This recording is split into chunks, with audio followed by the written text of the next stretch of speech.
Aqui conosco hoje alguém que a gente sabe que é médico, mas é mais. É escritor também, é comunicador, é um monte de coisa. É um desbravador de florestas, de conhecimento, de penitenciárias. Aprisionar, tira o ladrão da rua, lógico, mas não reduz a violência urbana. Ele é o Dr. Drauzio Varella, 82 anos de idade, 2 filhas e uma curiosidade que vai muito além da medicina. Ele acaba de publicar o seu 20º livro, O Sentido das Águas, sobre as suas mais de 100 viagens de pesquisa pelo Rio Negro, na região amazônica. Um comunicador nato, com mais de 5 milhões de seguidores em redes sociais, tem uma vida dedicada a popularizar o conhecimento médico no Brasil. Drauzio Varella formou-se em medicina pela Universidade de São Paulo, a USP, foi professor de cursinho e dirigiu por mais de 20 anos o serviço de imunologia do Hospital do Câncer. Nos anos 80, foi um dos primeiros médicos a falar abertamente sobre AIDS e atendeu de forma voluntária os presos do Carandiru, aquele terrível presídio de São Paulo, cuja experiência rendeu-lhe um best-seller que acabou virando filme.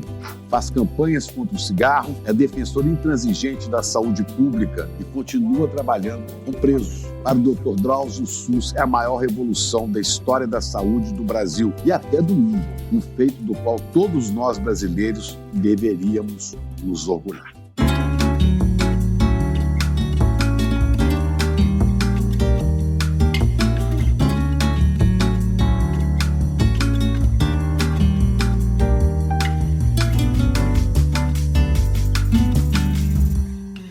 É com uma alegria muito grande que a gente recebe aqui no ICL o Dr. Drauzio Varella. Drauzio, meu amigo, meu ex-colega do tempo que trabalhávamos juntos ali na Rede Globo, hoje veio conhecer o ICL. Muito obrigado por ter aceitado esse convite. Eu que agradeço, Chico. É um prazer te rever aqui no ICL. Pois é. Dr. Drauzio, como é que começa essa história de medicina na sua vida? Você tinha parentes médicos? Por que você falou, vou ser médico? Pois é, o meu pai dizia que a primeira vez que me perguntaram o que eu ia ser quando crescesse, eu disse que ia ser médico.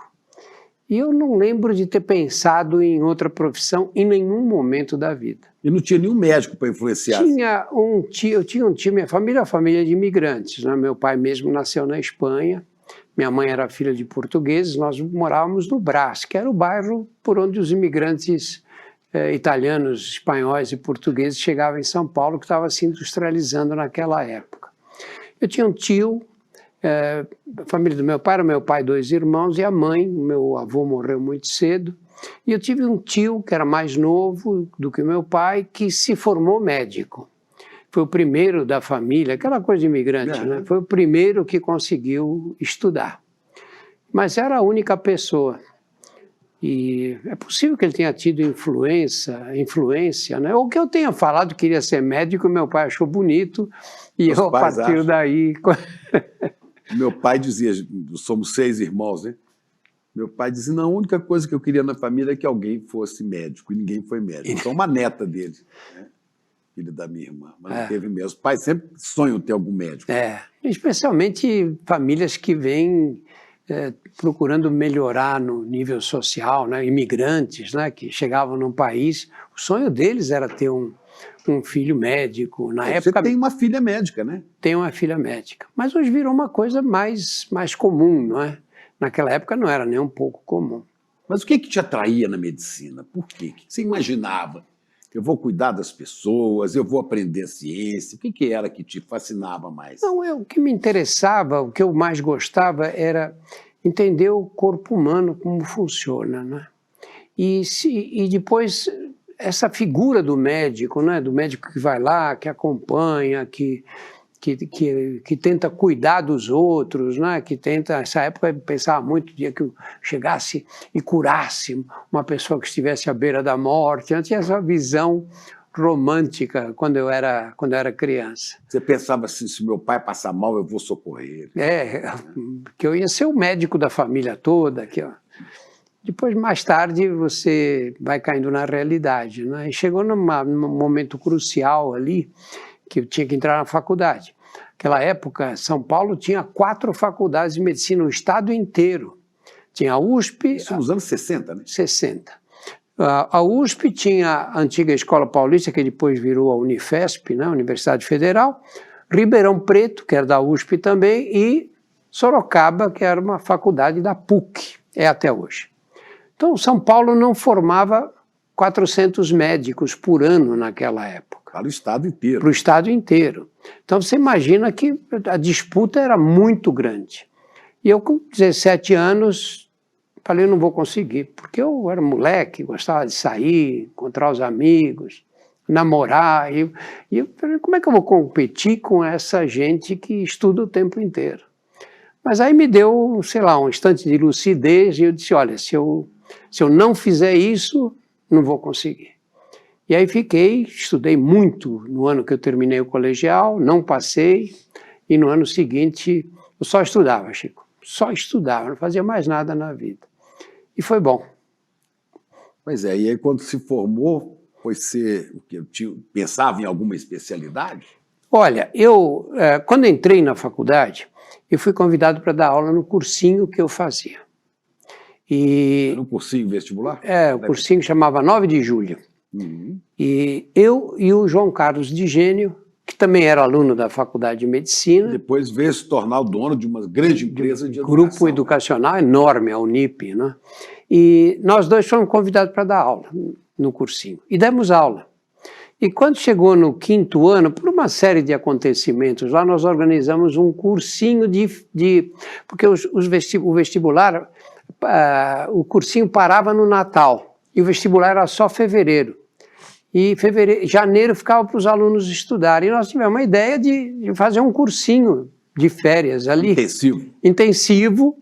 E a gente ganhar uma graninha que ia ajudar, né? Fizemos. E foi um sucesso esse cursinho. Eu dei o nome de Objetivo para esse cursinho. E ali tem uma discussão, porque o Digênio sempre dizia, não, quem teve a ideia de fazer esse cursinho fui eu. E eu dizia, não, senhor, fui eu. Mas não tinha testemunha, então fica agora. Continuo achando que fui eu e ele achava que foi ele o tempo todo. Agora o nome não, o nome foi inquestionável. E aí fiquei dando aula no cursinho, mas fazendo medicina. E eu queria fazer saúde pública. Eu me formei... Eu nunca conheci alguém que faz assim, eu quero trabalhar com saúde pública, né? Naquela época menos ainda. A pessoa quer ser cardiologista, o outro quer ser... clínico, chamava-se clínica geral, hoje clínica médica, né? Outro quer ser pediatra, outro quer ser ginecologista, obstetra, mas eu quero ser médico de saúde pública, isso não existia, né? Sabe o que acontece? Naquela época, o grande hospital de São Paulo, não do Brasil, era o Hospital das Clínicas da USP, não é? Uhum. Que até hoje acho que é o maior centro médico do país, né? Do país, da América Latina. Naquela época, era uma coisa estranha, porque a gente tratava das pessoas mais pobres do país, porque despencavam todos aqui em São Paulo. Não só tratávamos as pessoas da cidade de São Paulo, do estado, como vinha gente do Nordeste, do Norte do Brasil. Alguém com uma doença lá que não se resolvia no estado de origem, tinha sempre um parente, mesmo distante aqui em São Paulo, eles vinham para cá e iam parar no Hospital das Clínicas. E o grande problema de saúde naquele tempo eram as endemias rurais. As endemias rurais eram esquistossomose, doença de Chagas, verminoses. Verminoses eram universais, não é? Na cidade de São Paulo, eu lembro de um estudo feito na periferia, mais de 90% das crianças tinham vermes. Barriga grande. Barriga grande, vinham com o verme mais comum, que é aquele Ascaris, né, que é a lombriga popular. O Ascaris migra numa fase do desenvolvimento. Ele sai do intestino e migra. Eu cheguei a ver morte no Hospital das Clínicas, no pronto-socorro, por novelo de Ascaris, que os vermes subiam, sufocava a criança. Você abrir doentes com obstrução intestinal por novelos de Ascaris fazia parte da rotina. Coisa horrorosa. E muitas vezes a pessoa ficava com aquelas dores, não tinha recurso, não havia assistência médica praticamente no país. Higiene. E eles, quando vinham, já tinham o intestino necrosado e morriam por essa razão. Né? Uma coisa que você fala, não é possível. Uma coisa. Você queria trabalhar com isso? Eu queria eu achava que a saúde pública estava surgindo, mas que tinha que ter esse tipo de intervenção preventiva. Você não podia deixar a pessoa chegar nesse estado, num hospital público, terciário, numa hora como essa. O caso tinha que ser resolvido lá atrás, não é? No caso do Ascaris que eu citei, apareceu um comprimidinho que você tomava e curava. E aí tratava todos os casos.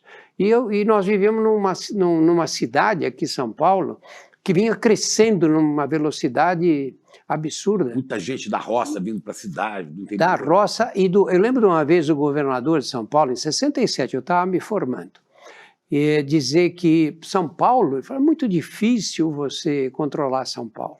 O governador era o Abreu Sodré. É muito difícil você organizar a cidade porque cresce 300 mil habitantes por ano. Ele dizia, é a população da segunda maior cidade de São Paulo, que era Campinas na época. Crescia uma Campinas por ano. Uma Campinas por ano que se agregava na cidade. De que jeito se agregava? As pessoas vinham e construíam barracos na periferia.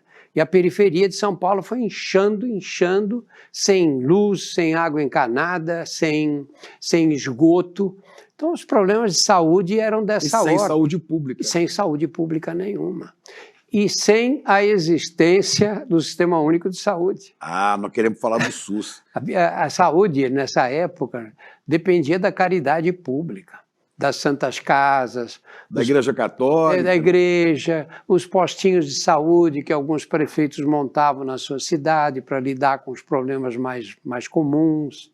Mas não deu para o senhor começar com a saúde pública? Ser médico de saúde pública? Não deu porque eu fiz residência, a minha turma foi a primeira que fez residência. Olha como era a saúde pública. Saúde pública. 6 anos de medicina, mais 2 de residência.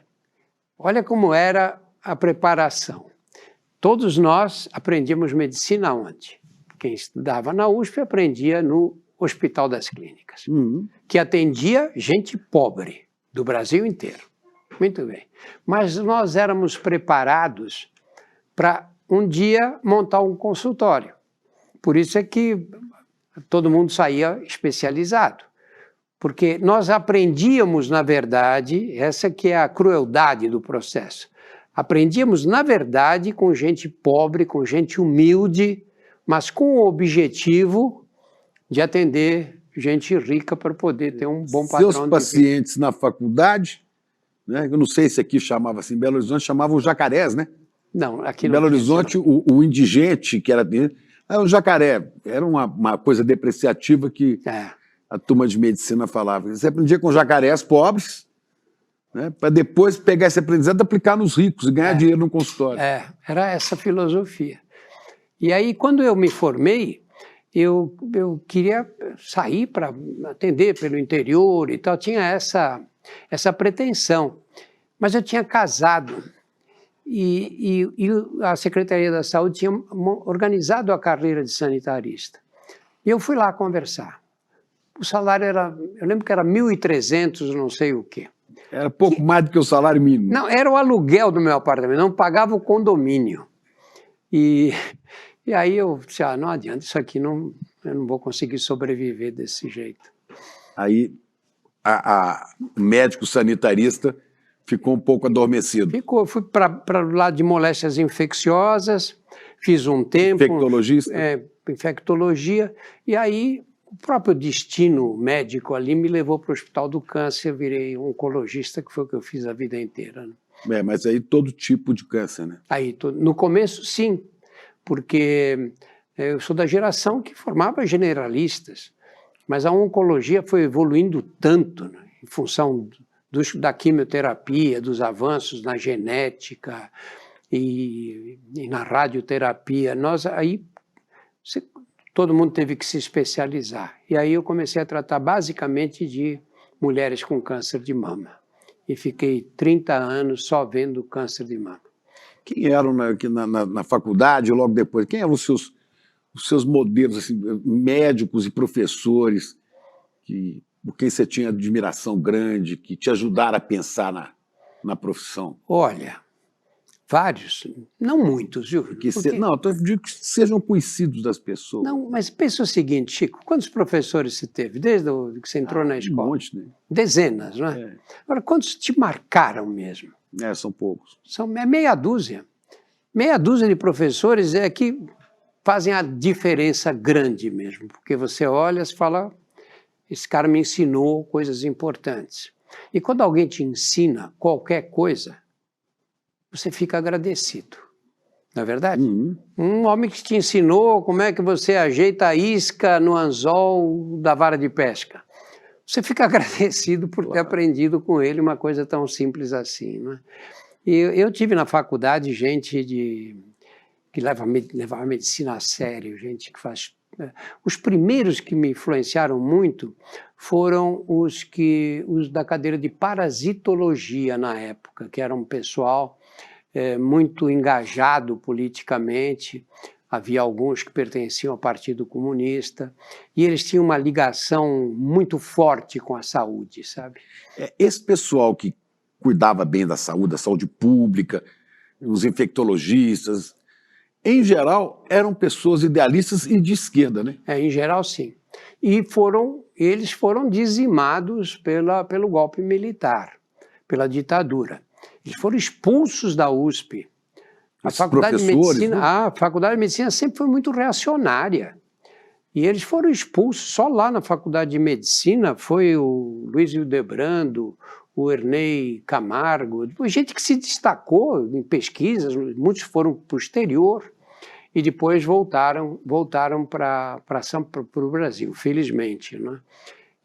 Mas a ditadura imediatamente tomou o cuidado de expulsar essas pessoas, porque diziam que eles tinham uma influência negativa sobre os estudantes. E era ao contrário, eram as pessoas que a gente mais admirava, né? Porque levava a questão da saúde para esse lado, comunitário, público. Claro, claro. Chamava a atenção, dizia, olha, nós estamos num país em que a imensa maioria da população é muito pobre. O Brasil era muito pobre nesse tempo, Chico.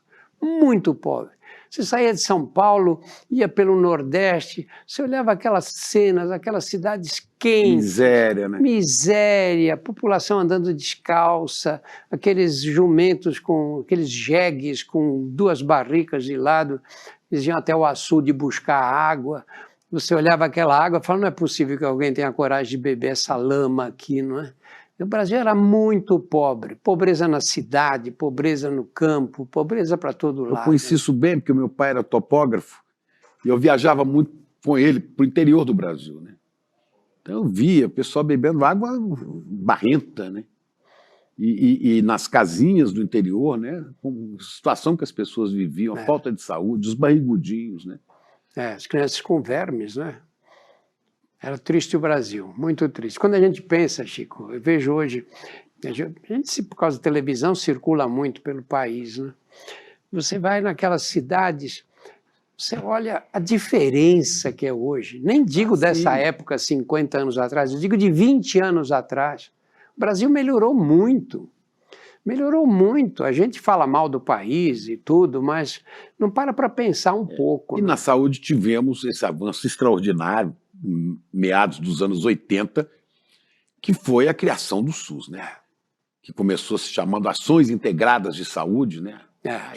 Começaram organizando as conferências nacionais de saúde. Eu estava lá, porque eu estava na época, trabalhei uma época na Secretaria de Saúde de Minas, quando fizeram a Carta de Montes Claros, no norte de Minas. Lembro. Inclusive um grupo de médicos, o Chicão, que era do Partidão, Partido Comunista, o Zecão, que era do PCdoB, né? Era um pessoal de esquerda também, né? Depois juntaram com o Ézio Cordeiro do INAMPS, Sérgio Arouca, da Fiocruz, e criaram um modelo, né? Esse foi um bando de visionários, Chico. Eles eram visionários.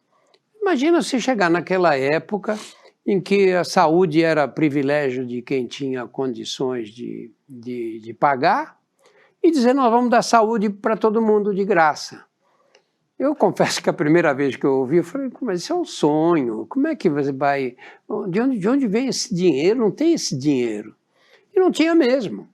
Eles criaram sem ter dinheiro nenhum, mas puseram na Constituição. E aí a saúde é um direito do cidadão e é um dever do Estado. Olha que nenhum país com mais de 100 milhões de habitantes fez isso, até hoje. Aqui os brasileiros não têm noção disso. O SUS é uma porcaria. Chega lá na hora de atendimento, você fica na fila. Vai dar saúde gratuita para 208 milhões de pessoas. Ou vai para a Alemanha e vê se tem um SUS lá para te atender. Ou vai para os Estados Unidos. E chega com infarto à porta de um hospital e se você não tiver o cartão de crédito, vê se eles vão te socorrer. Eu tive um amigo que foi para os Estados Unidos agora e o neto torceu o pé. E levou para um hospital na Flórida ali, o menino machucou o pé. Aqui no Brasil, o que teria acontecido? Ele teria ido para uma UPA qualquer, teria tirado uma radiografia do pé, tinha uma fratura, tinha colocado uma bota e depois encaminhado para um lugar onde ele fizesse o acompanhamento, que foi feito lá, só que lá pediram uma ressonância magnética do pé também. E puseram a bota, do mesmo jeito que teria sido colocado no SUS aqui. E ele teve uma conta para pagar de $10 mil. Para pagar essa conta. 60 mil reais. 60 mil reais. É que o SUS faz isso de graça, né? Às vezes demora, mas faz, né? Não, e nós temos, o SUS, nós temos ilhas de excelência que são citadas como tal pelas autoridades mundiais. Por exemplo, nós temos o maior sistema de saúde pública, o maior programa de saúde pública do mundo, que é o Estratégia Saúde da Família, que começou como? Começou com Tasso Gereissati lá numa seca que aconteceu do Ceará, lembra? E ele então resolveu abrir estradas para empregar aqueles homens que não tinham o que comer. E criou para as mulheres deles um cargo de agente comunitário de saúde. Eram mulheres que iam de porta em porta, batendo, tinham um protocolo, o que elas tinham que perguntar, o que tinham que fazer. E isso funcionou super bem lá, mudou a saúde pública da região em que eles implantaram, que se não me engano foi a região de Sobral ali. E aí nós começamos a criar... Replicar. A criar esse programa em várias partes do país, a replicar. E o José Serra, que foi o maior ministro da Saúde do Brasil, desde que eu conheço, não tem nada a ver com política e com nada, né? Foi o maior ministro da Saúde, não tem ninguém conseguiu fazer tanto quanto ele conseguiu. Ele multiplicou esse programa, encheu de agentes comunitários e o programa acabou dando origem ao Estratégia Saúde da Família, que é citado pela Organização Mundial como um dos 10 maiores programas de saúde pública do mundo inteiro. Eu me lembro também da participação intensa de setores da Igreja Católica, a doutora Zilda Arnes, né? Médica também, médica. Irmã do Cardeal Arnes, né?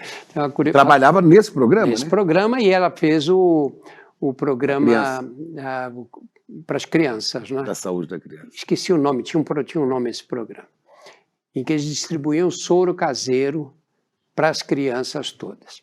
Uns 10 anos atrás, mais ou menos, a revista The Lancet fez um cálculo de qual foi o programa, qual foi o avanço na saúde que mais vidas salvou no século XX. No século XX, agora, né? No mundo. Aí você pensa que é o quê? Não, foram os antibióticos, foi a vacinação, foi o soro caseiro. Porque um médico americano foi isso, trabalhando no Paquistão, se não me engano. A gente sabia que você tinha que fazer o soro com água e sal e pôr um pouco de açúcar, mas ninguém acertava a proporção. E ele acertou, que é, para cada litro de água, uma colherinha de chá, de sal, rasa, e uma colher de sopa de açúcar. Qualquer um pode preparar isso, qualquer pessoa tem acesso a sal e açúcar, e foi o programa de maior impacto, o que mais vidas salvou, porque permitiu tratar as crianças que... E pegou no Brasil, né? Pegou, claro, porque nós não tínhamos saneamento básico, como não temos até hoje em grande parte da população, e as crianças tinham diarreia, desidratavam e morriam. Agora, quando a gente fala em saúde pública e em SUS, As pessoas pensam, né, normalmente, porque precisa de mais médicos, os médicos, mas os grandes protagonistas do SUS, da saúde pública, não são exatamente os médicos, são os agentes comunitários. Claro, né? claro. Eu, em todo lugar que me perguntam, eu digo, olha, a figura mais importante da saúde pública brasileira é o agente comunitário. Nós temos no Brasil, Chico, hoje 240 mil agentes comunitários de saúde. Se você juntar mais 160 mil de agentes das endemias rurais, são esses que fazem o combate à dengue de casa em casa, e além de outras tarefas, você tem 400 mil. É mais gente do que soldados nas Forças Armadas. E estão espalhados pelo Brasil e eles atingem mais ou menos 2/3 dos lares brasileiros. Não precisa atender todo mundo, você não precisa do agente comunitário de saúde, você tem outros recursos, eu também não. Agora, eles conseguem, você tem o esquema, está tudo pronto, funcionando. O que dói no SUS é que não precisa inventar nada. Nós construímos o maior programa de saúde pública do mundo, que tem tudo o que é necessário. Imagina o senhor, há poucos anos, corremos o risco de perder o SUS. Como recuamos na vacinação no governo do Bolsonaro. Né? Queriam privatizar o SUS. Né? Paulo Guedes queria fazer uma carteira, um plano de saúde para o SUS. Né? Olha, o problema dessa gente, sabe o que é? Primeiro, são ignorantes. Eles não entendem nada disso. Tinha um bom ministro da saúde lá. Tinha um ótimo. O general. Ele dizia Pazuello. Como é que ele dizia? Eu não conhecia o SUS, porque eu sempre me tratei em hospitais militares. Chico, naquela época eu falei, quem sabe eu consigo ser presidente do Banco Central. Se o critério é esse, é não saber nada, você pode ser ministro. Talvez o senhor fizesse menos mal como presidente do Banco Central do que como general no SUS. Né? Ignorância por ignorância. Talvez o número de mortes seria menor. Mas esse é o problema de se lidar com gente ignorante. Você tem dois tipos de ignorante, né? Você tem um ignorante, que é aquele que ignora, aquele que não recebeu a informação, e esse merece o maior respeito. Que não sabe. Não sabe porque não ensinaram e porque ele não teve oportunidade de aprender. Agora, você tem o ignorante que pensa que sabe, porque às vezes até ele conhece outras áreas.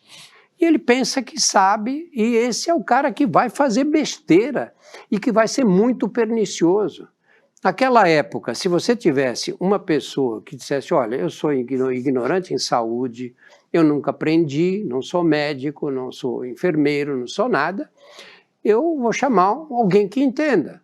Perfeito, o presidente da República não precisa entender. Vamos lá, o ministro Zé Serra é economista, ele não era médico. Não. Mas fez um grande trabalho no Ministério, né? Se assessorou bem. Muito bem. Procurou saber, né? Agora, outro era general Milico, né? E deu no que deu. Né? E não podia ter a menor chance de dar certo, né? Que não volte nunca E muitos pagaram com a vida, né? Essa irresponsabilidade toda, né? Esse número de mortos pela Covid, esse descaso com a vacinação, que está começando a retomar a vacinação, né? Agora você vê, Chico, é uma coisa engraçada. Eu tive todas as doenças que chamavam no passado doenças da infância. Eu também, cachumba, catapora, sarampo.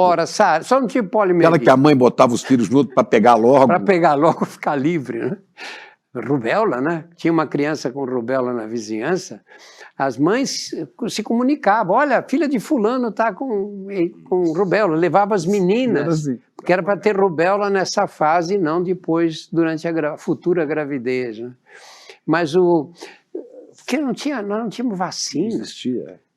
Morrer criança era normal. Eu lembro no pronto-socorro de pediatria do Hospital das Clínicas, Chico. As crianças chegavam desidratadas, morriam 2, 3 num plantão de 12 horas. Você, quando tirava a história de uma senhora, você diz, quantos filhos a senhora teve? Eu já tive 8. Quantos criou? Era a pergunta seguinte. Porque ela dizia, das 8... 5. Você viveu em Minas, uma parte, não era assim? Era normal morrer 2, 3 crianças numa mesma família. Morria no parto, morria logo depois do parto. Aí começamos a vacinar todo mundo. Criamos o maior programa de vacinações do mundo inteiro.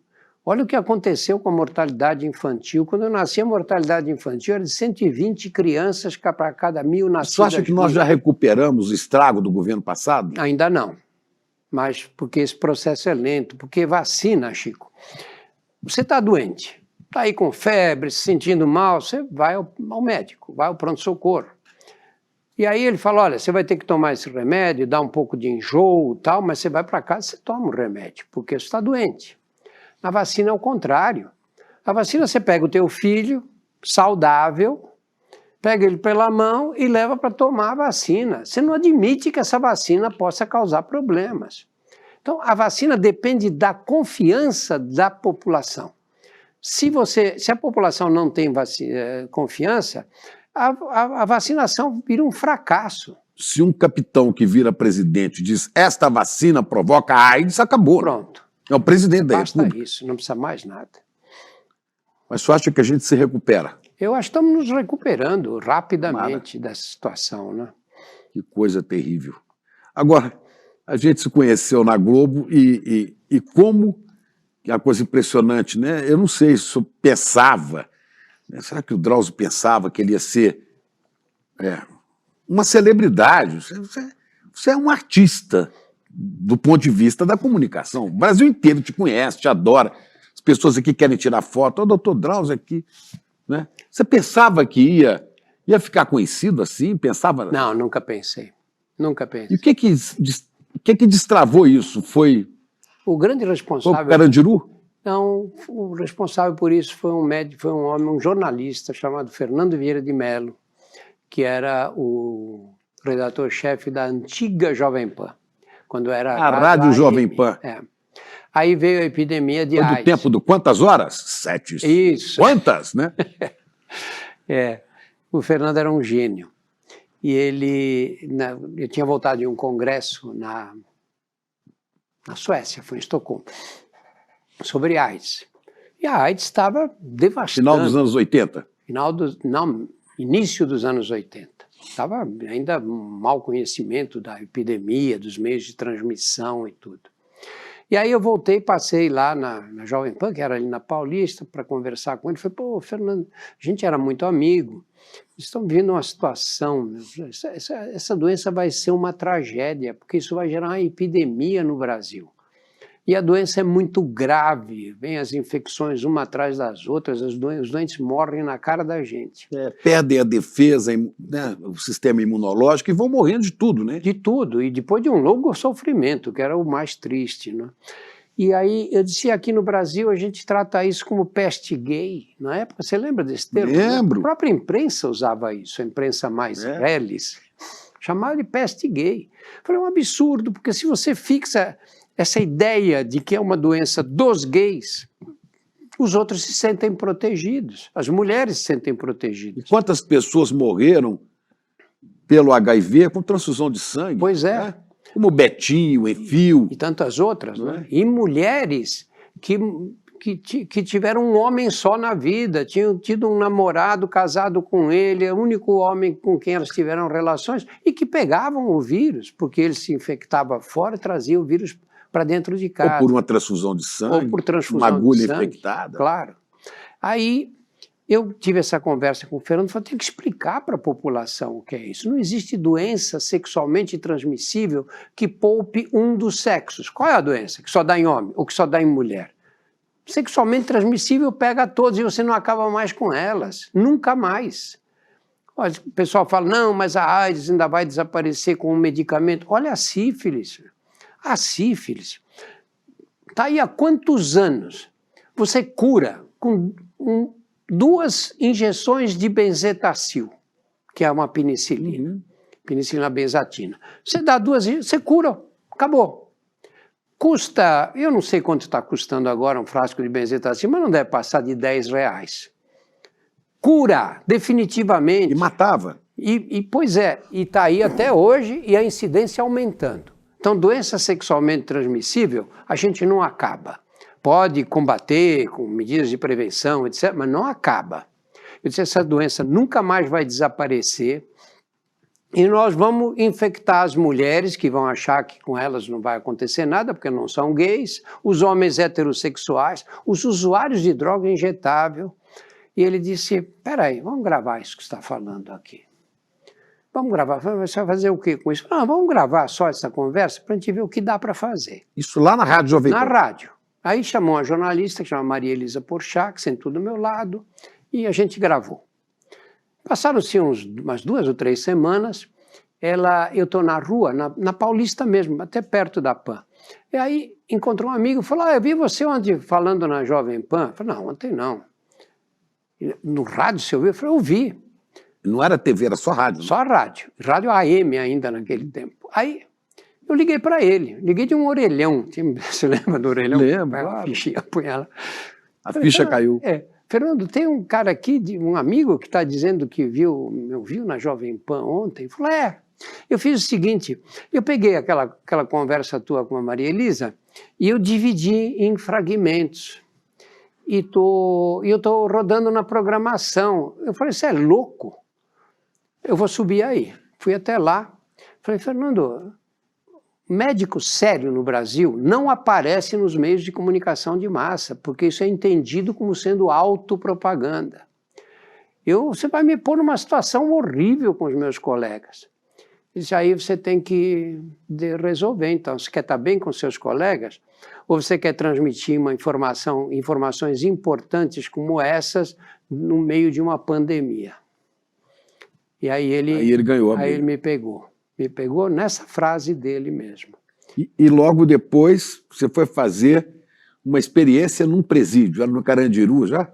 O Carandiru veio como consequência dessas vinhetas que eu fazia na Jovem Pan.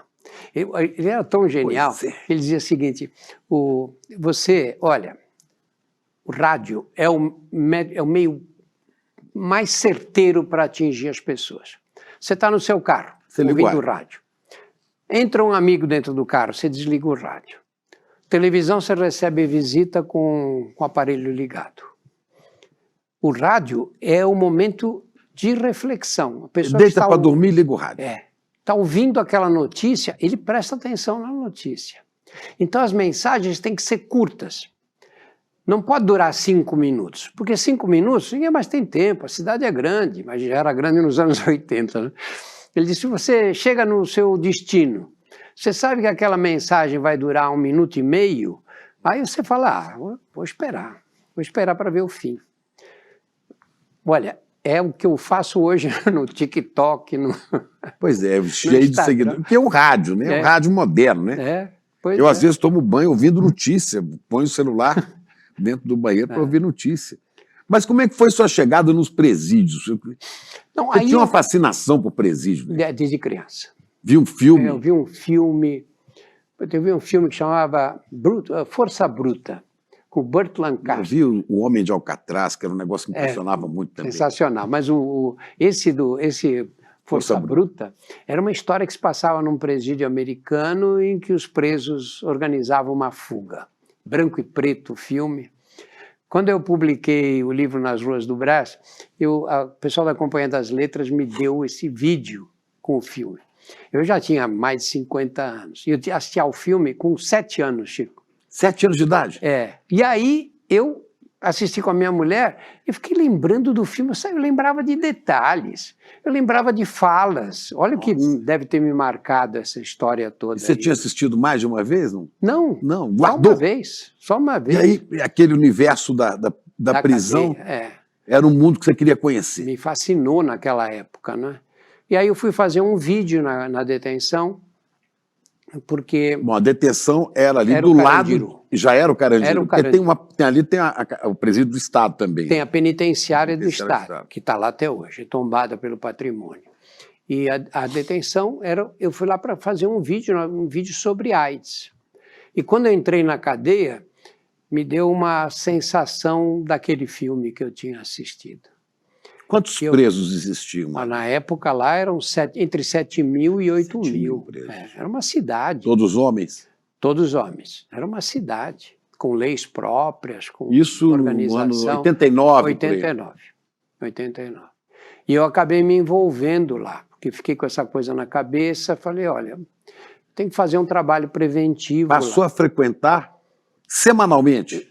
Como voluntário, de graça? De graça, desde então. Como é que era isso, o seu trabalho? Ia lá e começou eu dando umas aulas sobre AIDS, explicando o que era a doença, quais eram os cuidados.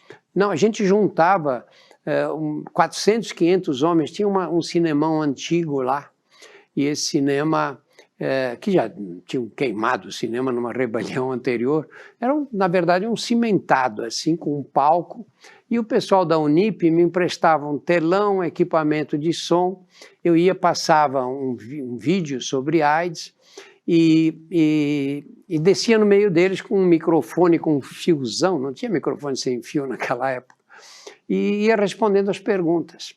E era impressionante, as perguntas que eles faziam eram muito mais interessantes do que os médicos me faziam quando eu falava em congressos médicos. Porque eles viviam a realidade da doença, né? Estavam vendo ali, o cara chegava com 100 quilos, um monte de músculo e 6 meses depois estava esquelético, né?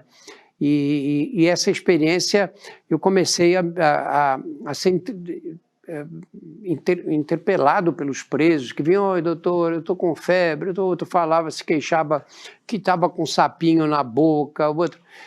Era tudo AIDS? Tudo AIDS. E o que era a principal forma do contágio? Era sexual ou era droga? Droga injetável. Era droga, era a principal. A moda era injetar cocaína na veia. Cocaína? Nós tínhamos uma epidemia de cocaína na veia, na periferia de São Paulo, que tinha passado despercebida completamente. O que trouxe à tona foi a epidemia de AIDS. Porque eles misturavam cocaína na água, né? Água pura. Água pura. E injetava. Injetava. Eu gravei uma sessão de cocaína. No dia que eu assisti aquilo, falei, isso vai E a mesma agulha passava por todo mundo? Às vezes não. Às vezes cada um trazia a sua agulha. Mas aí pegava a água, vinha em um copinho, punha ali, ele aplicava. Aí ele lavava a água nesse copinho, tinha uma colher, jogava na colher e depois preparava o seguinte, aquilo infectava todo mundo, todo mundo. Eu dizia nas palestras, olha, o cara que injeta droga na veia vai morrer de AIDS, não tem escapatória. Pode não ser agora, daqui a 6 meses, mas todos vão morrer. Você tinha noção que estava salvando vidas ali. Claro. E acabamos com a cocaína injetável na cadeia. Aí eu achei, Chico, falei, pô, olha, que uma interferência pessoal, chego num ambiente desse, olha o poder da medicina. Eu consigo acabar com uma epidemia dessas. Só que não era bem assim. Olha a importância da ação de um ser humano, né? Pois é. Mas não era só isso, não. O que era? O crack chegou. E o crack substituiu a cocaína injetável. Que a cocaína é uma droga interessante, porque depende da via de administração, o efeito tem características especiais. Você cheira a cocaína, ela gruda na mucosa do nariz, aí vai sendo absorvida devagar, atinge um pico e depois começa a cair. Você injeta na veia, eles chamam de baque na veia, eles chamavam, né? Vai logo, né? Vai, pá, dá um baque no cérebro, imediato. Quando você fuma, a droga já vai para o pulmão, direto, e do pulmão para o coração e para o cérebro. Você chega no cérebro mais depressa do que quando é injetada na veia, porque quando é injetada na veia ela perde tempo na circulação venosa. A cocaína não, o crack, né? O crack. O crack é a cocaína preparada de outro jeito, né? E aí o crack devastou, né? Aí acabou, né? Que antes tinha gente que não injetava na veia porque não gostava dessa coisa de pegar veia, agulha, etc. Aí foi diminuindo o número de infectados por HIV? Muito. O primeiro trabalho que nós fizemos lá, que foi quando eu cheguei, em 89, 17,3% dos presos estavam infectados. Nós fizemos um nos anos 2000 e pouco, já 2005, eu acho. Não, 2000 mesmo, foi no ano 2000. Tinha caído já para 8, pouco por cento. Pouco mais de 10 anos depois. Caiu a metade. Agora, você se sentia seguro lá dentro? Totalmente. Era respeitado? Totalmente. Nunca foi ameaçado? Não, preso, de jeito nenhum. De jeito nenhum. Quando você tem numa cadeia, isso não é porque eu sou especial, é porque é assim com os médicos mesmo. O Dostoiévski, no livro Recordação da Casa dos Mortos, que ele conta a história da cadeia que ele ficou na Sibéria, ele também diz a mesma coisa. Os médicos da cadeia são pessoas muito respeitadas. Mesmo aqueles que tratam mal dos doentes, etc., são respeitados. Porque se você, no meu caso então, mais ainda, porque você pega um médico que chega lá de fora, voluntário, e vai lá atender quem está doente, se o cara que fizer uma gracinha qualquer morre. Os outros matam ele? Matam, não tem discussão. Você tinha médicos na cadeia que eram médicos do Estado, recebendo para fazer esse trabalho, e que talvez quisessem se livrar logo daquilo, porque não... Não é? O seu caso era um caso de voluntário, eu vou lá dar o meu dia. É claro. Era o dia inteiro? Era o dia inteiro. Saía de lá à noite, às vezes. E passava a sessão de filme para vários? Passava uma vez por semana para cada grupo. Tem um detalhe. Grupo de 500, né? Eu tinha um funcionário lá chamado Valdemar Gonçalves, morreu na epidemia de Covid, coitado. E o Valdemar foi um grande amigo meu.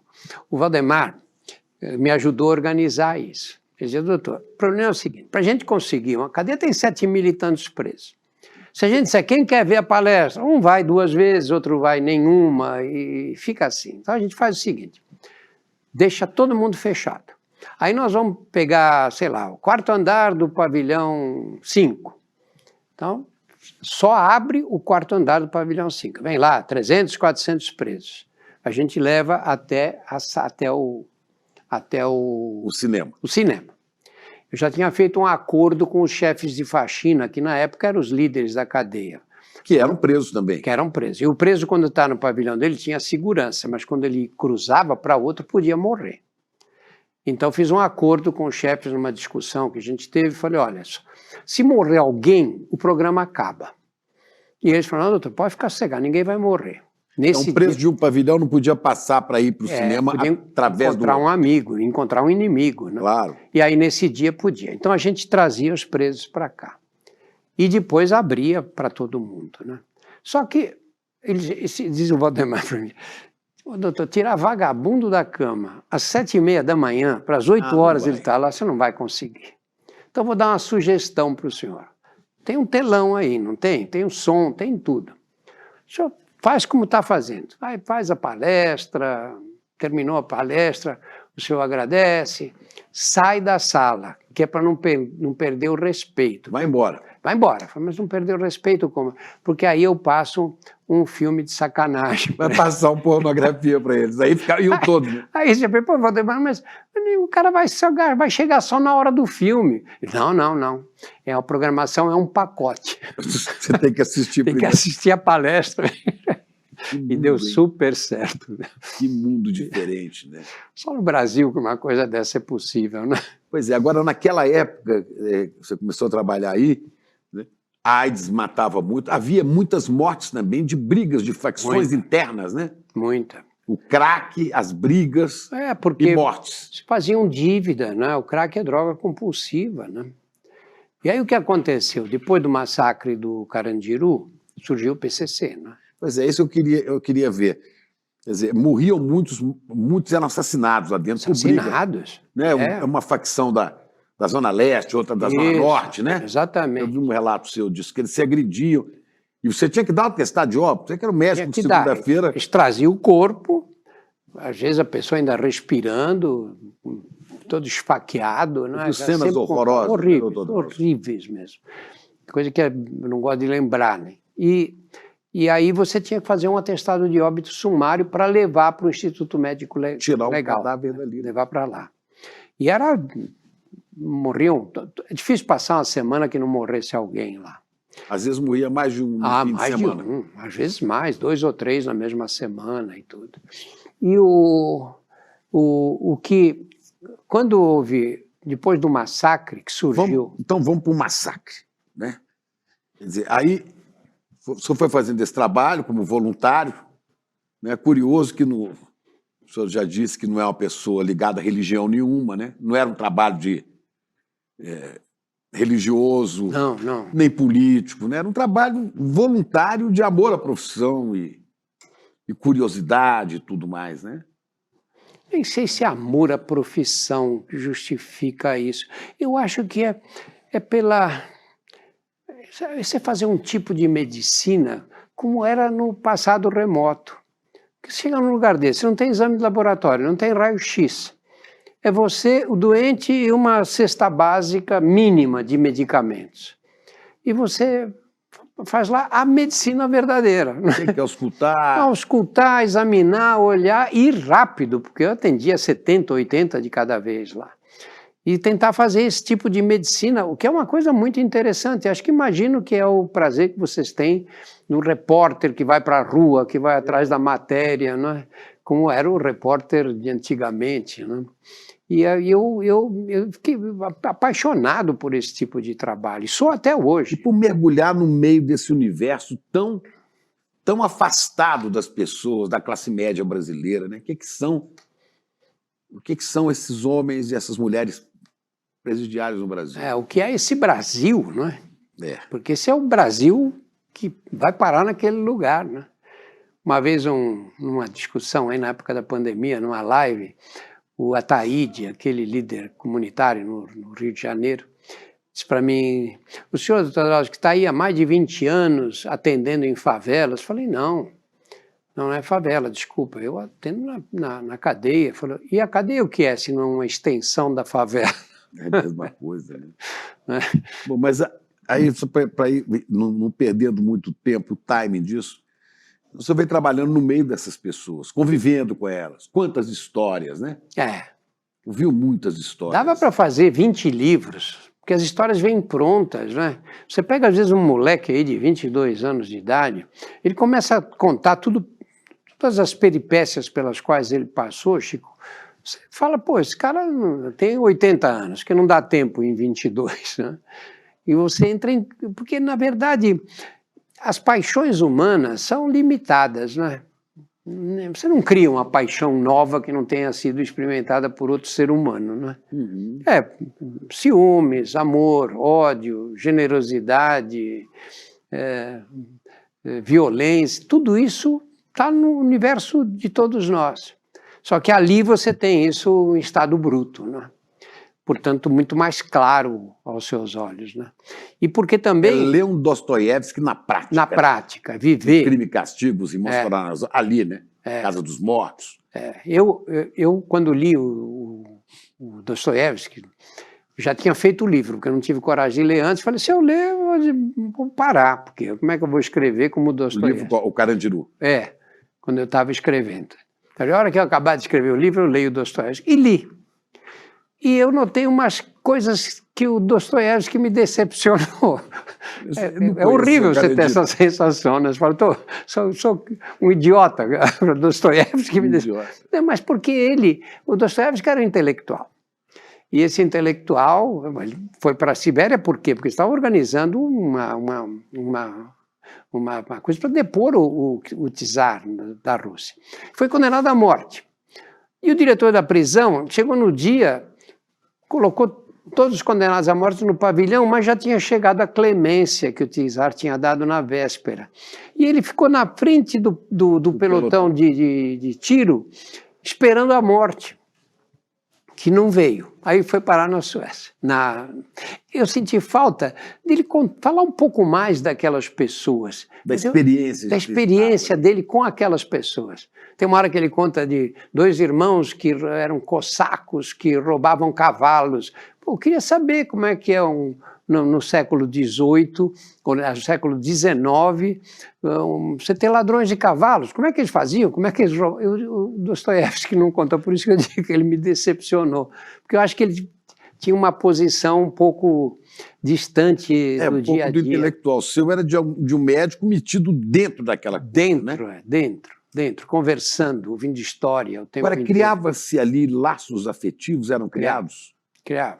Você fez amigos entre esses presidiários?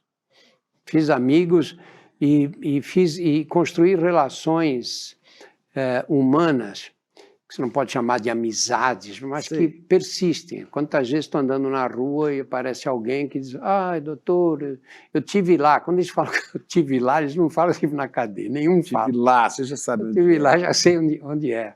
Uma das coisas mais comoventes que eu vi em 30 anos de TV Globo, foi aquela imagem sua no Fantástico, né, com um travesti, né, era uma mulher trans, travesti, que se levanta e você pergunta, né, a solidão dói, uma coisa assim, né?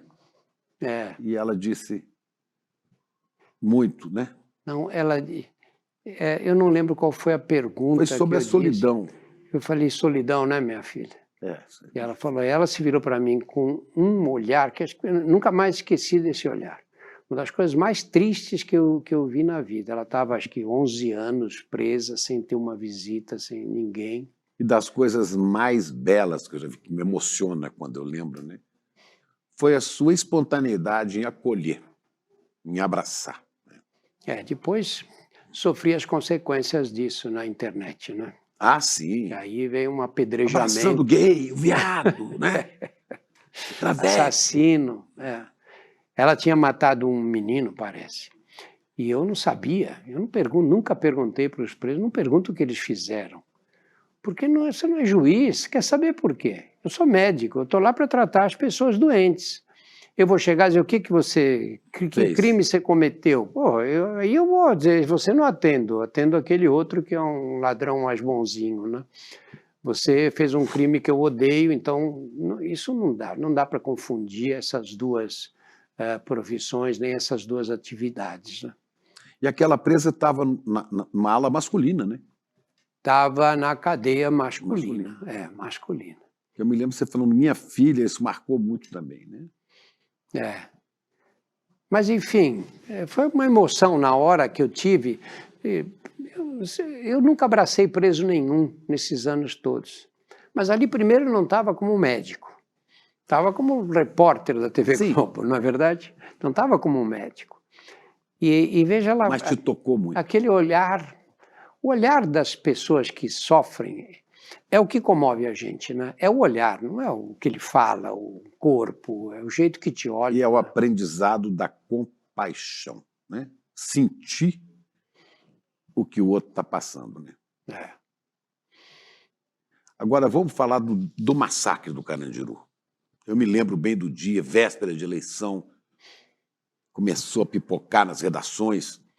Chico, aquele massacre foi a coisa mais estúpida que o Estado podia ter feito.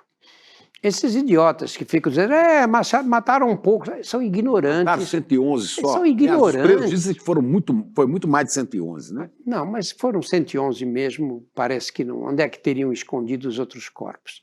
Mas esses imbecis que falam isso, é gente que não enxerga um palmo na frente do nariz. Acha que foi bom a limpeza? Foi bom a limpeza, tal. Imbecilidade, que limpeza é essa? Melhorou a segurança pública no Brasil depois disso? Quando cheguei no Carandiru, nós tínhamos no país 90 mil presos, Chico. Hoje tem 800 e tantos mil.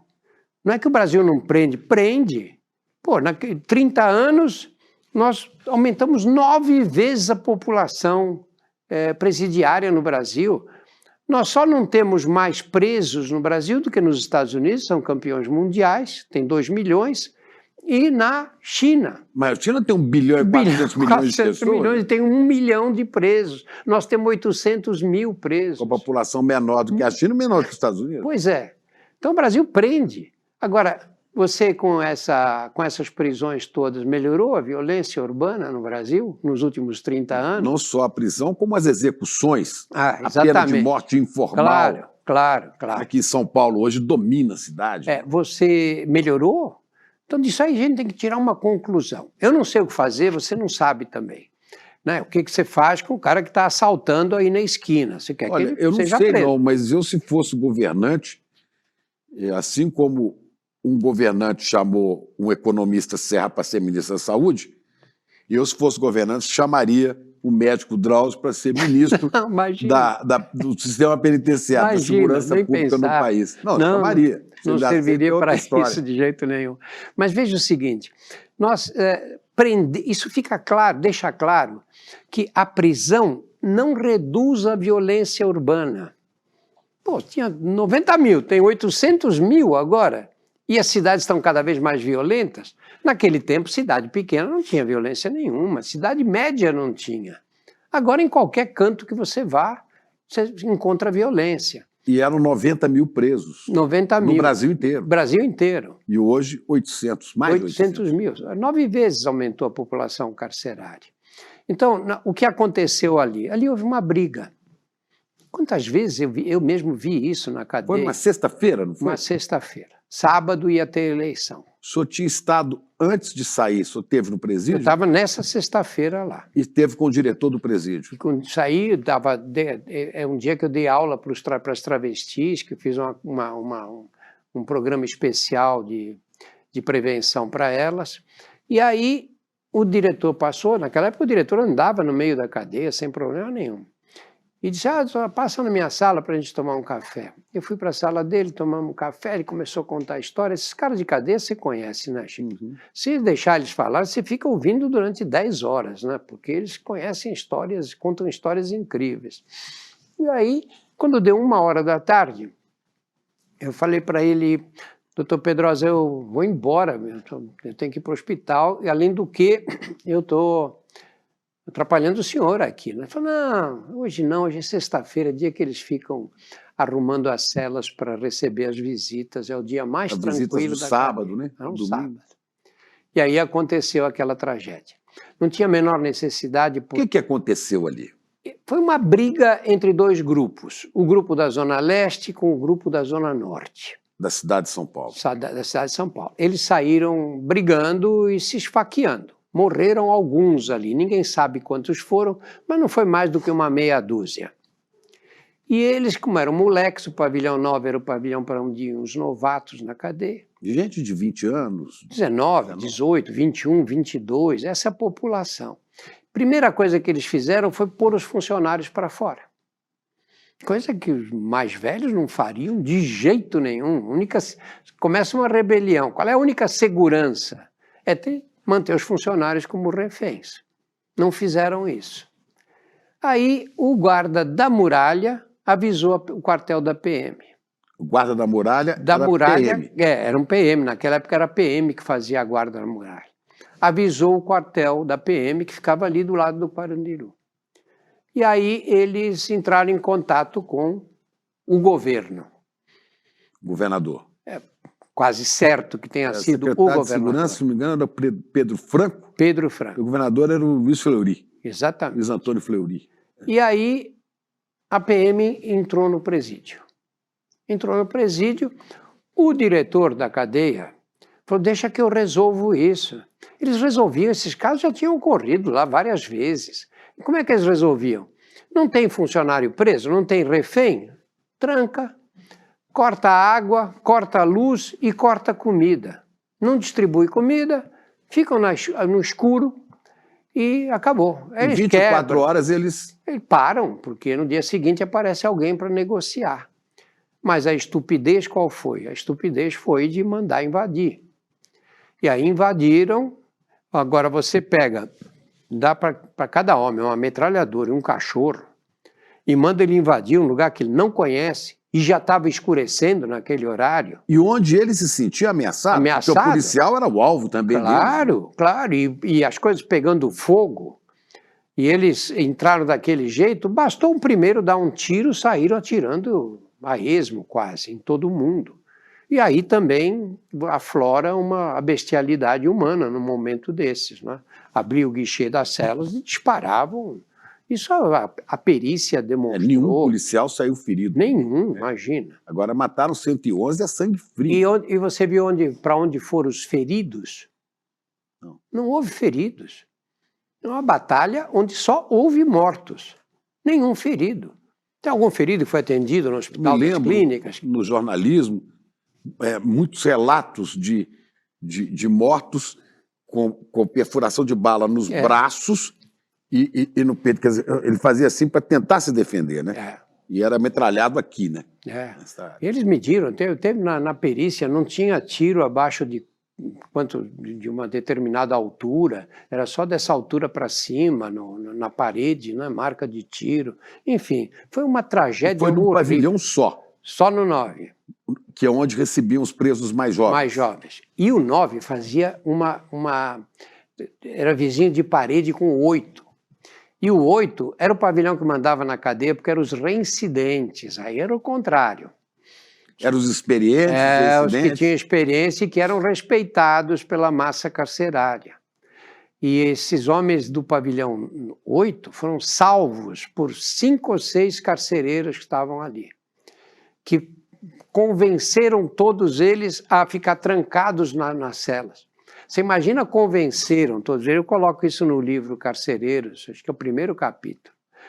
Olha, é mais um dos livros dele, né? Tem o Carandiru e tem os Carcereiros, né? É, e as Prisioneiras. É a matriz. Prisioneiras. E tem o filme.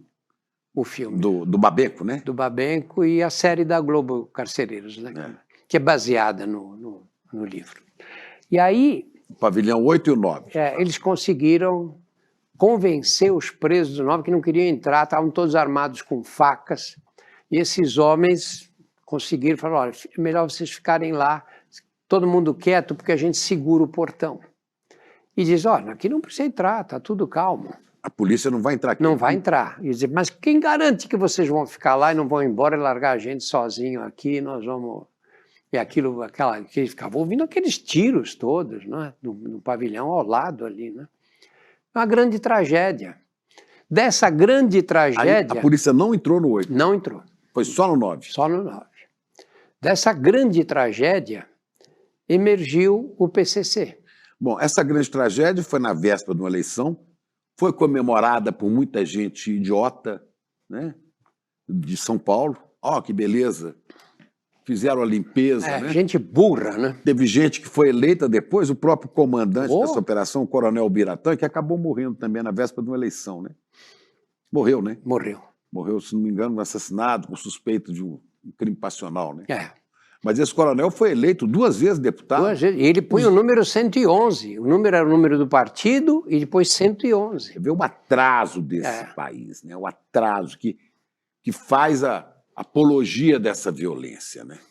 Eles acham que resolver o problema desse jeito é muita burrice, não nada, é uma né? falta de inteligência. Não é nem uma questão humanitária, não, ética, nada. É burrice mesmo. Né? Estupidez, ignorância. Então vamos lá, explica por que essa burrice, como é que ela se constatou depois? O que aconteceu? Primeiro, aquela coisa que chamou a atenção da imprensa mundial, não é todo dia... em qualquer país do mundo, que se executa 111 pessoas presas. Indefesas. Muito bem. Aí, nos dias que seguiram para o massacre, foi um problema terrível, porque os presos tomaram conta da cadeia. Eles sabiam que não ia acontecer de novo. Não iam mandar a PM invadir outra vez. Então, eles que passaram a administrar... Os próprios prisioneiros. Os próprios presos começaram a administrar a cadeia. Eu vi funcionários saindo escoltados por presos. Isso é o contrário, né? Sair escoltados por presos. Quer dizer, a partir daquele evento, do massacre... A hierarquia acabou. Quem passou a botar ordem dentro do presídio foi o próprio preso, claro. Os próprios presos. E aí o que aconteceu? Eles criaram uma instituição. O que acontece? Não, começaram as disputas entre eles, para ver quem vai assumir o comando. E um grupo de presos mais violentos, na época muito violentos até, eu peguei vários presos que eles mataram, que criou esse primeiro comando da capital. PCC. O PCC. E esses dominaram a cadeia. E aí eles impuseram uma ideologia que acabou com todas as outras facções. Os que resistiam eram assassinados. E eles começaram a estabelecer regras. E isso evoluiu com o passar dos anos. Esses mais violentos foram substituídos por outros mais negociadores, entre eles o Marcola e esse grupo que até hoje se mantém, e que foram tomando conta dos presídios. Tomando conta de que maneira? Tomando conta que são homens bons negociadores.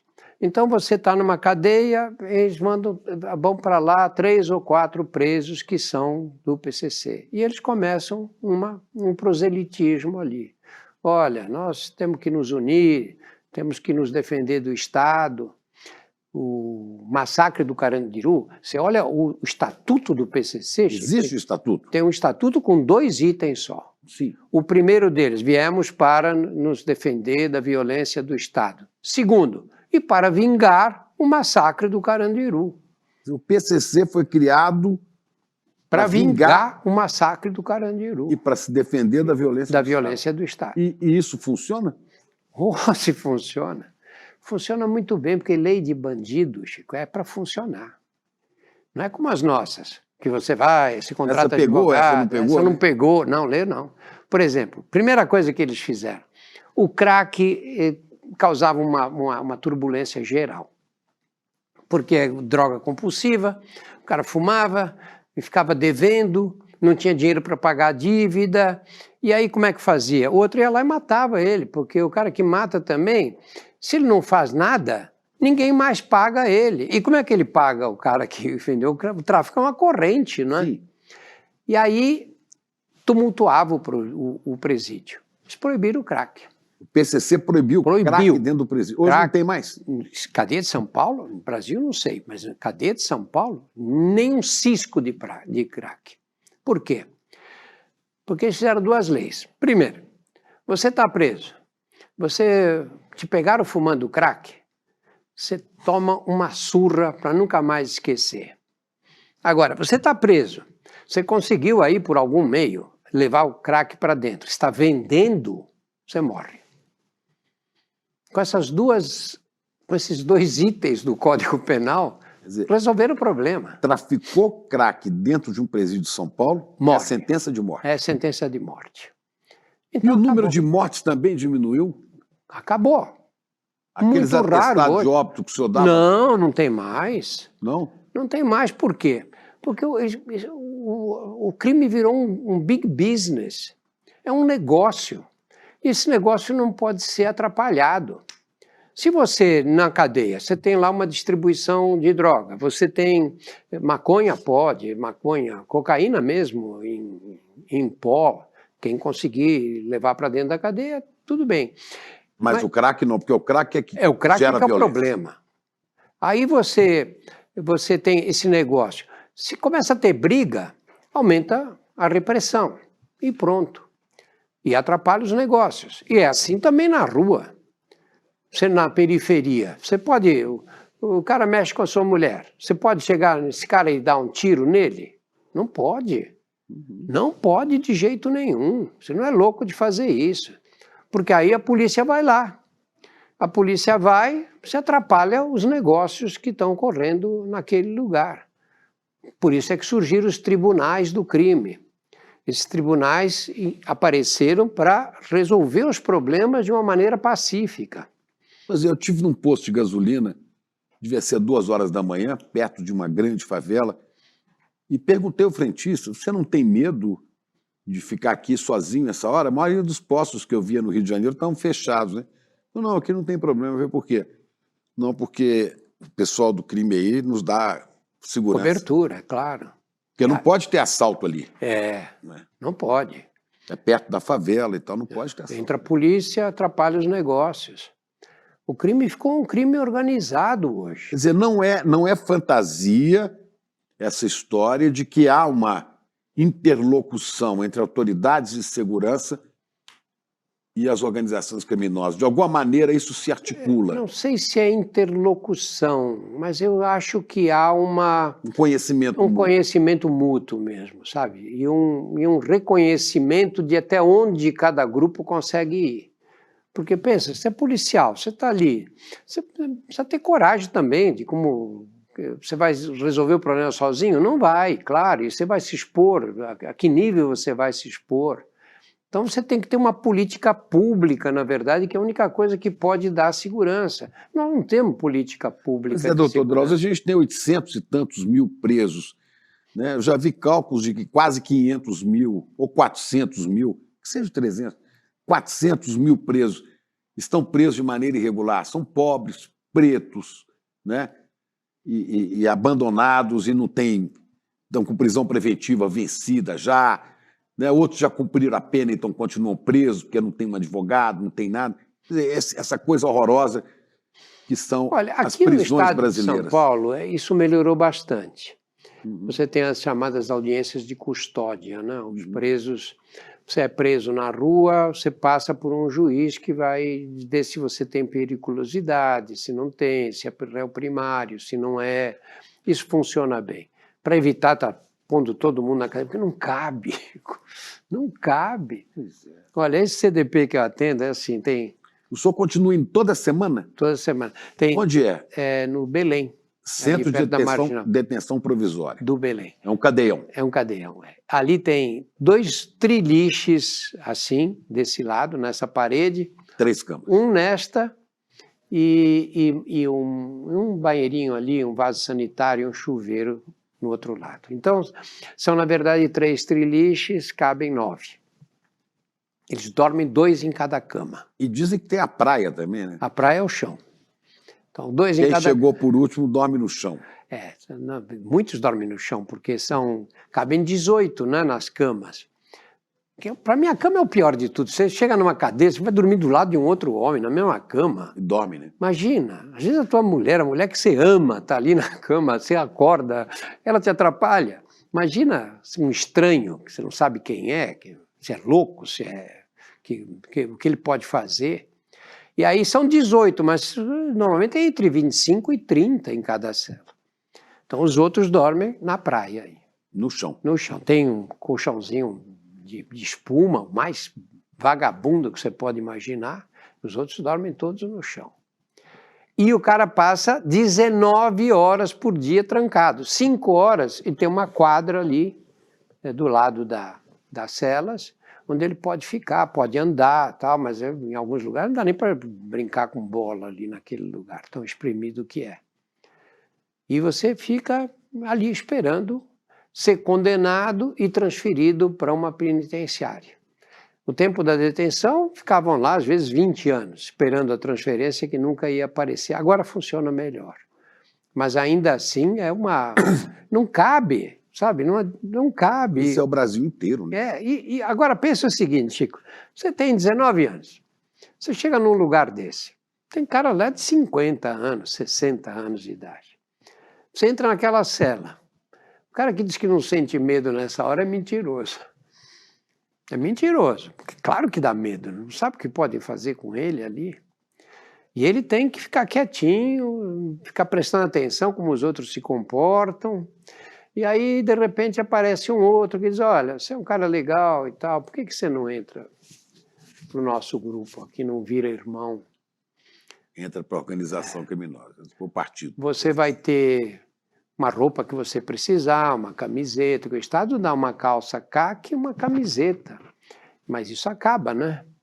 Você vai ter o teu tênis está muito velho, nós vamos te dar um outro tênis. Sua família vai receber uma bolsa, uma cesta básica todo mês.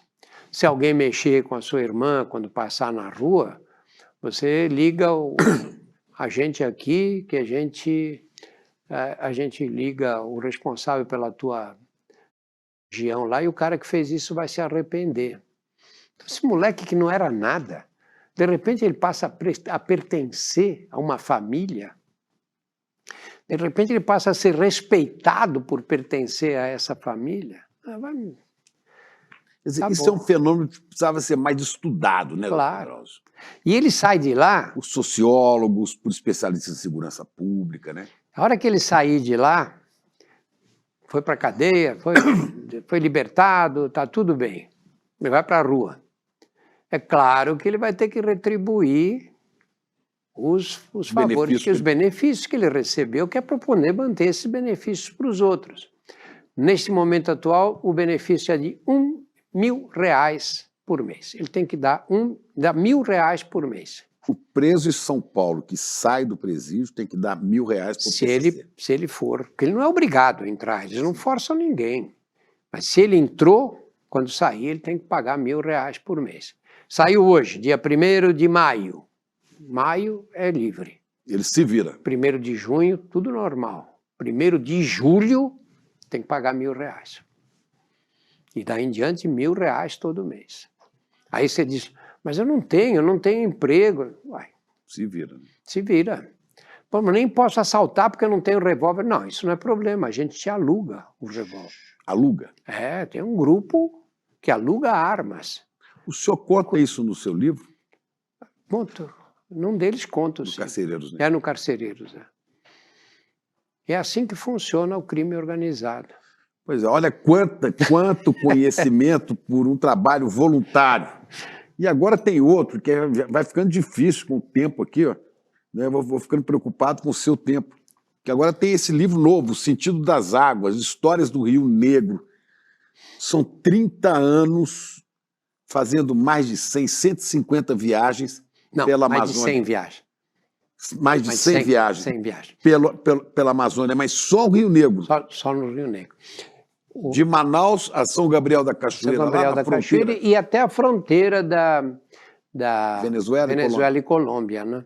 Na verdade, esse projeto começou com um estudo de atividade farmacológica em plantas da região amazônica, que a Unip, essa Universidade Paulista aqui, patrocinou e vem patrocinando desde então.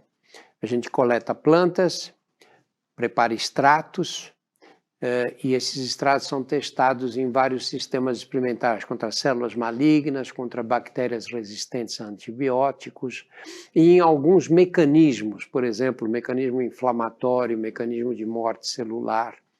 E é um trabalho universitário bastante interessante. Isso me levou ao Rio Negro e eu... O senhor começou a ir lá quando? 1992. Quer dizer, logo depois do massacre do Carandiru. Exatamente. Aí você passou a dividir o seu tempo entre a medicina regular, né? O Carandiru e o Rio Negro. O Carandiru, o Rio Negro e depois a televisão, né? Mas olha que privilégio. Interessante você ver esse lugar, essa cela que eu descrevi. Você empilha os homens. Como é que sobrevivem? Não é? Os homens, quando você reduz o espaço físico, não só os homens, os grandes primatas, chimpanzés, gorilas, tudo igual. Você diminui a violência, não aumenta. Por quê? Você é mais forte que eu, você me bate na rua, você pega o teu carro e vai embora. Na cadeia você dorme, né? Aí você fica vulnerável. Então não pode ser resolvido, as coisas não podem ser resolvidas dessa maneira, pela violência gratuita, né? Tem que haver negociação.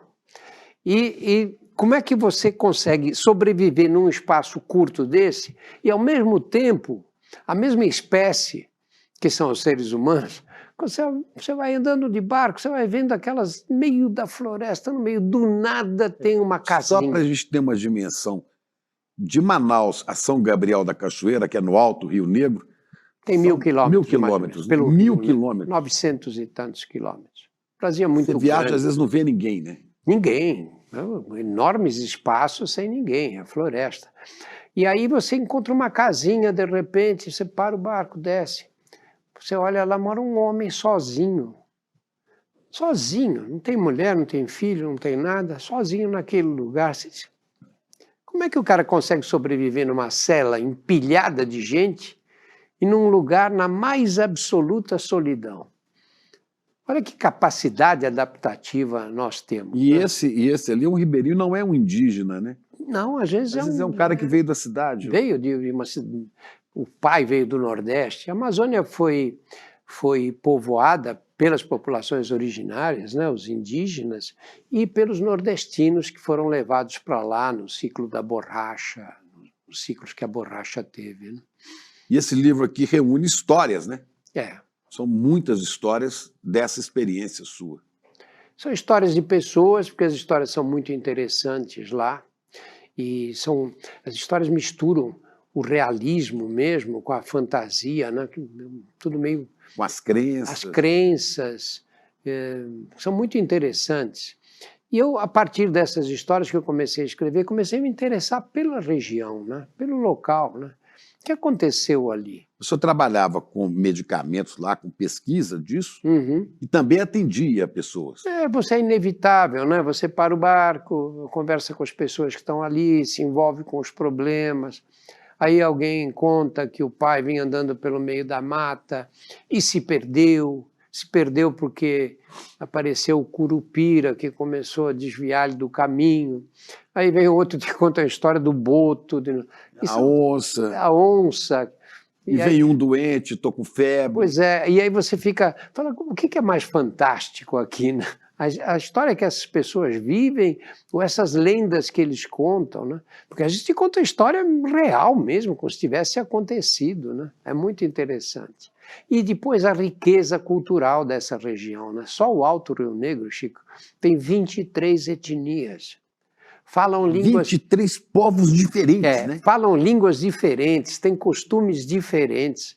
Aqui a gente fala português, fala inglês, mais ou menos, e pensa que fala em espanhol e já se julga poliglota, né? Lá você tem etnias, tem pessoas da cidade que falam 4 ou 5 línguas diferentes. Completamente diferentes. Completamente diferentes. Aí você pega os Yanomami aqui embaixo, na direção da Venezuela, eles têm 5 ou 6 subgrupos que falam línguas, 5 ou 6 dialetos diferentes. Alguns entendem e falam mais de um dialeto. É um pedaço do Brasil muito interessante, muito mesmo. E esquecido, né? Esquecido, porque o norte é abandonado. Isso que eu ia perguntar, o senhor está viajando essa região há 30 anos, todo ano, né? Inclusive, me lembro da época que o senhor viajava com o nosso amigo Paulo Vanzolini, também médico, zoólogo, né? E médico, depois mais dedicado à zoologia. Né? O Vanzolini ia lá para estudar os primatas, né? Não, ele tinha, o Vanzolini tinha um conhecimento da biologia incrível. Era um filósofo da biologia, na verdade, né? Tinha uma ideia de como funcionava a floresta. Aprendi muito com ele. Para quem não se lembra, né? O Vanzolini é que fez várias músicas, né? Ronda de noite, eu rondo a cidade, né? O Levanta, Sacode a Poeira, Volta por Cima. Que ele falava comigo, Chico, o povo não entende essa música. Eu falei, por quê? Todo mundo canta e fala, eu dei a volta por cima, mas isso não é o mais importante. O mais importante é o que tem antes. Eu falei, o que é? Reconhece a queda e não desanima. Ele falou, quem não reconhece a queda e não desanima, não dá a volta por cima, não. Primeiro tem que reconhecer a queda, depois não desanimar, e aí você dá a volta por cima. Mas o povo gosta de falar que eu dei a volta por cima. Não deu nada, né? Então, imagina essa experiência sua com o Dr. Paulo Vanzolini. Saudoso Vanzolini, né? Nesses 30 anos de Rio Negro, não vou falar de Amazonas, porque é basicamente o Rio Negro, que já é uma pequena parte da Amazônia, né? É quase a bacia do Rio Negro é quase um Portugal inteiro, né? Não, só a Cabeça do Cachorro, que é o extremo oeste. Você pega o mapa, olha para cima e para a esquerda, ela desenha a cabeça de um cachorro, a fronteira desenha ali. Só aquela parte que a capital é São Gabriel da Cachoeira, do município, né, é do tamanho de Portugal. Quer dizer, o município de São Gabriel da Cachoeira é do tamanho de Portugal. Imagina. Se não for um pouco maior. E tem quantos habitantes? Tem, na cidade, 50 mil. Deve ter mais uns 30 ou 40, né? Não, nem sei se chega a tanto, né? Agora, o senhor tem visto alguma melhora na situação desses povos originários, desses indígenas? Muito pouco, Chico. Ao contrário do que aconteceu no Nordeste. Você pega o Nordeste, os estados do Nordeste, os sertões do Brasil, lá na área Nordeste, na região Nordeste, você vê 20 anos atrás para hoje uma diferença brutal, né? A chamada Zona da Mata desenvolveu muito. Aquela cidadezinha que não tinha calçamento, não tinham nada. Você vai hoje lá, tem antena de celular, as casas mudaram completamente. Nós resolveram o problema da falta de água naquelas localidades, né? Tem as cisternas que recolhem água e tudo, né? E mudou muito o Nordeste. O Norte é tudo muito devagar. É uma região do Brasil bem abandonada até hoje.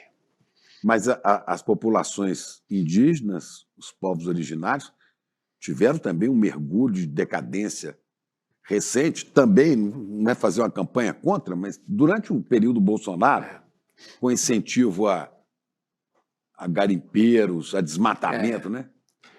Foi uma coisa muito ruim. Madeireiros, né? Mas independente do que aconteceu aí, que foi trágico, mudou aquela região é muito esquecida. As pessoas têm uma ideia aqui que a floresta amazônica é um tapete verde, né? Desabitado. Não é verdade. Primeiro que não é tapete nenhum, a floresta tem uma diversidade absurda. Você vem passando de helicóptero por cima da cidade, fiz isso com o exército, de repente acaba a floresta, você olha, parece uma caatinga. plantas, as árvores pequenas, arbustos, natural na floresta. Não é área que foi desmatada. Não, não, não. É Depois tem outra área que você chega, é só pasto. E outra área que não, pasto não, ali não. Não, ali... não estou falando na Amazônia, não. Estou falando em outras áreas. Norte do Mato Grosso, Isso, Rondônia, claro, né? Claro. Aí você tem lugares com árvores muito altas, é muito diversificada, mas ela é habitada. Tem gente que mora lá, que vive lá. A floresta inteira é muito habitada. E as florestas do Rio Negro são as mais preservadas do Brasil, porque a terra é muito ruim, é muito pobre. Então, ali para você ter agricultura naquele lugar, mesmo pecuária, não vale a pena. E as distâncias são enormes, né? Enormes. A gente esquece que a floresta amazônica é a maior parte do Brasil, dos 8 milhões de quilômetros quadrados. É mais da metade do país. Mais da metade, né? Mais da metade. Que riqueza é isso, Chico? Nossos bisnetos, se a gente souber preservar a floresta, vão ser ricos. Que país vai ter isso daqui a 100 anos, 200 anos? Que país? Pois é. É por isso que é importantíssimo ouvir seu relato, que é importantíssimo esse livro aqui, ó, não é? O Sentido das Águas, Histórias do Rio Negro. É o 20º livro. 20º? Né? Já nem 20º livro. Eu fico imaginando, através dos seus livros, quanta experiência humana vivida, né? E valeu a pena, né? Para mim, valeu. Vale, né? Para mim, tem valido a pena, Chico. O senhor acredita no futuro do Brasil? Acredito. Acredito porque eu tenho um jeito otimista de encarar a vida, Chico. Você também tem. Ama com fé e orgulho a terra em que nasceste. Criança, não verás nenhum país como este. O senhor acredita nisso? Eu acredito, claro. Olha, o Brasil é um país rico. Todo mundo reconhece que é rico. Tem de tudo aqui, né? Tem água. A água é uma coisa importante. Isso significa que nós temos energia. A energia brasileira é, a maior parte, energia limpa, não é a queima de petróleo que produz energia aqui. Produz também, claro, mas não. Nós temos uma quantidade de energia limpa que é rara nos países do mundo. E tem um reator nuclear, né? Maior parte do ano, né? Maior parte do ano, o Sol, né? Que é um reator sim, claro. nuclear te dando energia o ano inteiro, né? O ano inteiro. Nós somos muito ensolarados. Luz, não é? Um país cheio de luz. E a energia vai ser fundamental. Olha a Europa, o que aconteceu agora durante a guerra, cortaram o suplemento de gás da Rússia para a Alemanha. Olha o que aconteceu, a crise econômica na Alemanha. Esses países dependem dos outros para ter acesso ao processo energético, né? O Brasil não, tem essa possibilidade que é grande. Tem uma diversidade cultural enorme no país, né? Tem gente de todos os lados aqui no Brasil. Eu acho que o Brasil, quando conseguir resolver o problema da distribuição de renda, resolver, eu não digo, mas tiver uma distribuição de renda. O problema é essa concentração, né? Essa concentração que mata tudo, né, Chico? Você relega uma parte da população à miséria, né? Como diz o nosso professor aqui do ICL, o sociólogo Gessé Souza, né? O problema é a mentalidade dessa elite do atraso. Porque não é uma elite, né? É a elite do atraso. Esses que sustentam essa desigualdade, né? Absurda. Isso vai mais devagar do que a gente gostaria, né? Mas eu acho que o Brasil vai ser um grande país no mundo. E quando você olha as projeções que os cientistas fazem, o Brasil daqui a pouco é a 5ª economia mundial. É um país continental, não é um pequeno país, não é a Suíça, não é... Não nascemos para ser párias, né? Não, e o mundo presta atenção no Brasil, claro, não pode esquecer desse país aqui, né? Você imagina um continente inteiro que fala uma língua só, que tem mais de 200 milhões de habitantes. E que tem uma característica lembrada por alguém que, assim como o senhor, conviveu muito na floresta e com povos originários, né? Um mineiro chamado Darcy Ribeiro, antropólogo, né? Que dizia: isso aqui é uma maravilha, né? No livro dele. civilização brasileira, ele fala dessa maravilha da mistura. Os Estados Unidos e o Canadá foram ingleses que foram colonizar aquilo lá, ingleses e franceses, é um povo todo igual, é um povo, ele ainda fala, um povo feio, todo mundo é igual, é tudo a mesma coisa. Expulsaram os indígenas de lá e tomaram aquilo ali, né? Aí ele fala, os espanhóis chegaram nos países de língua espanhola, os países latino-americanos, encontraram culturas fortes, os incas, os maias, os astecas, e aí houve um choque de civilizações. E aqui não, aqui veio o português, aí já encontraram os povos indígenas, depois e trouxeram os negros de África, e essa coisa foi misturando e deu esse povo estranho, ele fala, maravilhoso, claro, à custa de muito sofrimento também, né? Mas é uma sabedoria, né? Essa miscigenação eu acho que é o que faz do Brasil o país mais interessante. Original. Original, né? Os negros, os indígenas. E sempre a gente lembrar que foram populações escravizadas, né? Tanto os negros quanto os indígenas, né? O invasor português, eu digo invasor porque esses caras chegaram aqui... Já existia isso aqui, né? 1500. Encostaram uma caravela ali, umas caravelas na costa, descobrimos o Brasil. Pois, calculo que tinha 10 milhões de indígenas vivendo no país naquela época. Já tinha gente vivendo aqui há 12 mil anos. 12, 14 mil anos vivendo aqui. Aí disseram, descobrimos o Brasil. Descobriram que eles invadiram o país, não é? Essa que é a verdade, a realidade, não é? Houve uma invasão dessa terra. Doutor Drauzio, eu ficaria mais uma hora, né? Eu tinha que falar muito desse livro, do Sentido das Águas, que acaba de ser lançado pela Companhia das Letras, né? Esse aqui eu vou te pedir até o autógrafo para guardar, né? Histórico para mim. E te convidar a voltar mais ao ICL, que nós temos cursos, nós temos muita... né? Exatamente a sua generosidade nos ajuda muito, né? ICL, Instituto Conhecimento Liberta. Eu acompanho vocês, Chico. Só o conhecimento liberta, né? É isso. Obrigado, meu queridíssimo doutor. Prazer enorme. Saúde para nós. Ele viaja ao Brasil de jatinho e financia vários atos extremistas, além de ter montado um império a partir da igreja dele. Mas o Silas Malafaia insiste em dizer que o patrimônio dele não cresceu desde que ele virou dono de igreja. Só que essa versão não é bem assim.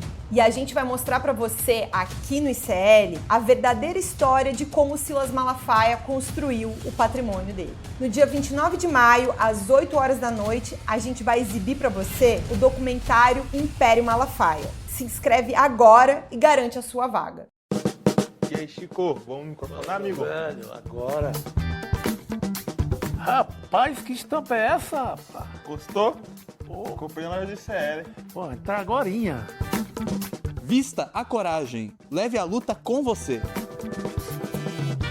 Camisetas da comunidade mais corajosa do Brasil. Acesse souicl.com.br e garanta já a sua.